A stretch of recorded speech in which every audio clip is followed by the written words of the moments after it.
สบายดีอีกครั้งเนาะทุกคนหลังจากที่ว่า EP แล้วเนาะเราได้ลงสนามบินมา EP นี้เราก็ได้ขี่รถเข้าตัวเมืองเนาะซึ่งว่าตามที่เห็นด้วยตัวจริงเนาะนี่ก็คือพนมเปญค่อนข้างที่จะเป็นเมืองใหญ่เนาะแล้วก็ค่อนข้างเจริญประมาณนึงเขาจะมีประชากรเนาะตามที่เช็คข่าวๆมัน2,500,000 กว่าคนเนาะแล้วก็เบิด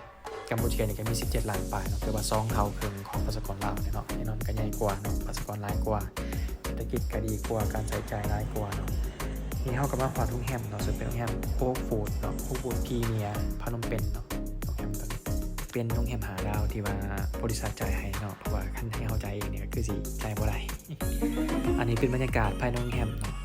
ที่ว่าอยู่ใจกลางเมืองพนมเปญเลยหลังจากที่เราพักผ่อนชั่วประมาณ1 ชั่วโมงครึ่ง2 ชั่วโมงแล้วก็ได้ลงมาเตรียมเนาะที่จะเข้างาน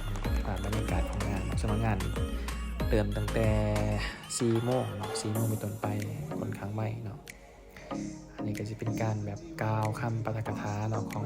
อันนั้นบอสใหญ่เนาะมาตั้งแต่เป็นคนอินเดียเนาะหลังจากที่ว่ามีการสรุปเรื่องผลธุรกิจเนาะการถอดงามที่ว่าเขาเจ้ามีการแบบห้องเต้นเนาะซึ่งว่าเพลงอยู่ในงานก็สิมีทั้งเพลงกัมพูเชียและเพลงไทยเนาะจะห้องปนกันที่ว่าคนกัมพูเชียกับคนที่จะฮู้ภาษาไทยเนาะอันนี้ก็เป็นคนกัมพูเชียเนาะเป็นเต้นกับอันนั้นตัวแทนฝั่งลาวเนี่ยเนาะที่ว่ามอนซืนเนาะบรรยากาศก็ที่ว่ามอนซืนนั่นแหละวัฒนธรรมการฟังเพลงการกินกันอย่างรู้สึกว่าคล้ายๆกันเนาะอาหารเขาเจ้าก็แซ่บจะมีรสชาติคล้ายๆบ้านเฮาเนี่ยเนาะมีแต่บางอย่างก็ต่างแน่เนาะที่ว่าคือเนาะทั้งทีมลาวทีมกัมพูเชียก็ที่ว่าม่วนเนาะม่วนซึ้งพร้อมกันก็กินจนฮอดเด้อเนาะประมาณ 10 โมงครึ่ง10 โมงครึ่ง10 โมง 10 โมงครึ่งก็ได้กลับก่อนเนาะแต่ก็จะบอกก็มีบางกลุ่มที่ว่าอยู่เนาะนี่ซึ่งว่าก็กลับก่อนเป็นภาพบรรยากาศที่เรามาพักอยู่ห้องก่อนเนาะ